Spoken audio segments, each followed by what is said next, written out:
Ito po si Alwin Ignacio, the diva that you love. Kasama ko ang aking kaibigang bonggang-bongga. Glenn C. Bongga. Ito po ang The City Show, ang taray na talakayan showbiz edition. And of course, sa aming easy round, ang pag-uusapan natin, Glenn, ay ang Southeast Asian pop superstar group, ang SB19. Particular na ang dalawang miyembro na love ko talaga. Correct. Because I ship them. I am a Kentel shipper. Sina Ken Susod at si Stel Ahero. At ang tanong ng bayan, ito bang shipping na ito ay nakakatulong sa SB19 o mas marami ang naialibad-bad dahil nga sa pag-linking na ito? Pues, humanda kayo na mga naialibad-bad. Makakasikip kayo sa akin ng isa. But first of all, congratulations sa SB19 dahil matagumpay ang kanilang show sa Abra. Diba? Nag-perform sila doon during the fiesta. At nagkaroon sila ng bonggang private show with all the Ayala group of companies na naging matagumpay rin. At nasa audience lang naman si Jaime Augusto Sobeldi Ayala cheering the boys on together with the rest of the employees ng iba't ibang Ayala group of companies. At padami ang kanilang endorsement. Yes. O, diba? Kalalabas lang ng bago na ng endorsement para sa isang seafood, mami ba yun? Or parang noodles. Seafood noodles. At saka makikita mo na sila ngayon sa GCash. Yes.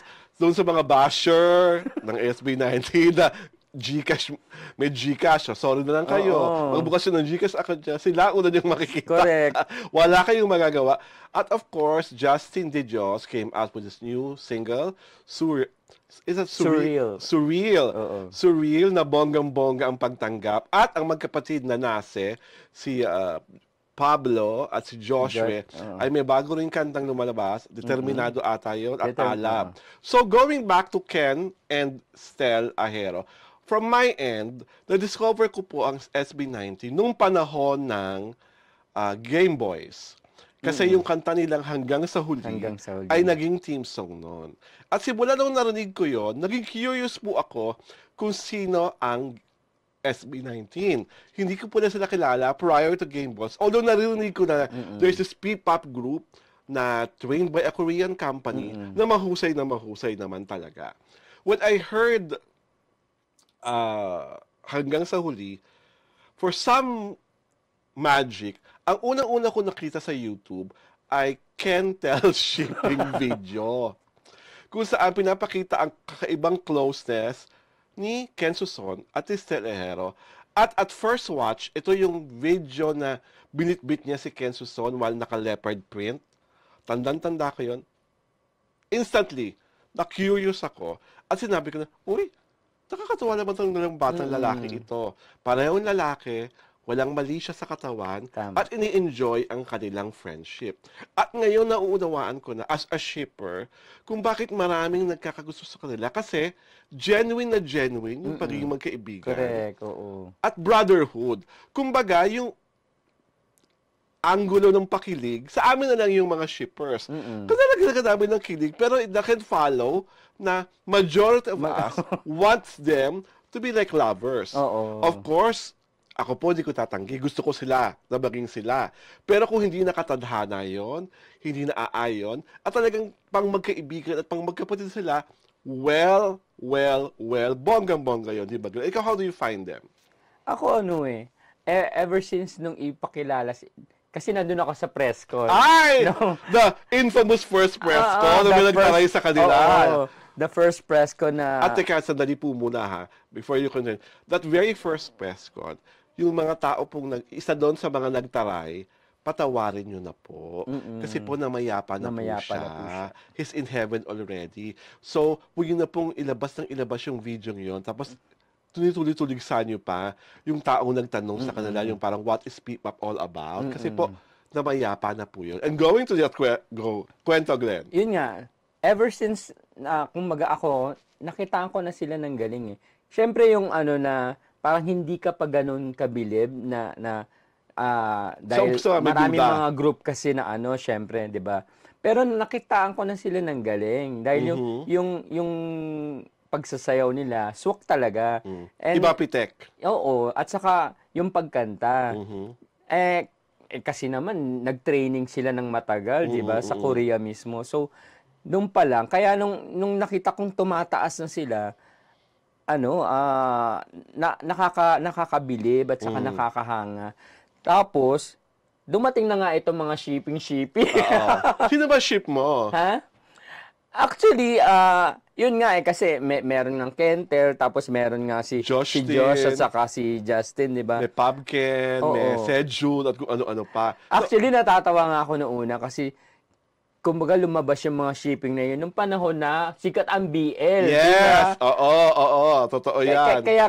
Kaya kumbaga sabi ko, dahil lang siguro sa trend yung BL, kaya may mga ganitong shipping. Pero siguro natutuwa lang yung mga fans, shippers na kumbaga ang genuine nung relationship nila as friends na walang hiya-hiya na ginagawa nila yung ganito, yakapan and everything. Piggyback ride, Oo, di ba? Nakakatuwa yun kasi kumbaga doon mo napatunayan na yung kanilang na-build na friendship. So, ang solid talaga. Di ba? So, kahit kumbaga sabi mo nang may mga nagbabash or something na bakit ganyan? Naaalibadbaran nangyari. Naaalibadbaran na BL, baka baklaan. Naaalibadbaran pero pinapanood. Ayaw huminto sa panonood. At saka aminin mo, kumanta ng Gento Basinga. Yes. Pero ikaw nga, sinong ship mo sa SB19? Yung dalawa, at saka Kentel. si Josh at saka si Justin. Si Josh at si Justin. Ako talaga, Kentel is forever. When I was still writing for a tabloid, kasi meron din Pablo saka Ken, di ba? Pab Ken. When I was writing for a tabloid, ang dami-dami kong naisulat about Kentel na talagang kinahindik ng mga fan nila dahil talagang, alam niyo po naman yung tabloid namin dati, na dati where I belong, kahindik-hindik ang mga title, di ba? But now here in Tribune, where I also write a very long piece about SB19's Kentel, di ba? Kasi ako po, wala po akong nakikitang masama sa dalawang lalaking malapit sa isa't isa at pinapakita nila kung gaano sila kalapit sa isa't isa. Baguhin na po natin yung nakasanayan na pag-ilabat lalaki laging stiff, dapat pag lalaki hanggang ganito lang ang pwedeng igalaw, dapat pag lalaki dim numero laging kumilos. Ang lalaki po ay may damdamin rin, may mga emosyon rin, at talaga pong natural sa kanila ang maging malambing sa kapwa nila lalaki at wala pong masama doon. Na quote-unquote ay makipaglandian. Wala pong masama sa pakikipaglandian sa kapwa nyo lalaki, sa pakikipaglambingan sa kapwa nyo lalaki. Kasi po, iba na po ang panahon ngayon. Diba? At hindi lang po sa Pilipinas nangyayari ang mga shipping culture na yan. Lalo doon sa sikat ng BL. Sa Thailand, sa Taiwan, sa Korea. Sa Korea nga, di ba, yung mga sikat na boy band, siniship din. Oo nga, correct. Diba? So, wala pong masama sa shipping. At least, please, erase all the negative connotation about shipping. At please rin, ang laki-laki na po ng naiambag ng SB19 sa industriya ng musikang Pilipino. Ang dami-dami na po nilang pintong binuksan at marami po silang pintong bubuksan pa kesa po patuloy niyong minamaliit ang kapwa niyo Pilipino, kesa palagi niyong kune-question ang kapwa niyo Pilipino, suportahan niyo na lang po dahil yung mga nagawa na po ng SB19 sa kasulukuyan at yung mga magagawa pa nila sa pinakamalapit na hinaharap ay patotoo kung gano'n sila kahusay sa pagkanta, sa pag-awit, sa pagsayaw. At talagang buo sila as a group. Gumagawa man ng individual project na nagiging matagumpay rin. But at the end of the day, SB19 is SB19.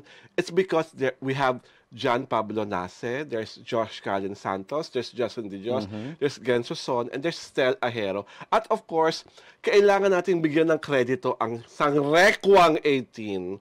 Na sinasabi nga nilang pinaka-OA na fan sa buong universe, but in a great, great way. Because if not for 18, wala po ang SB19. Kami po ni Glenn ay mga reporter lang na may munting-munting ambag sa grupo ng SB19 at sa mga siniship namin.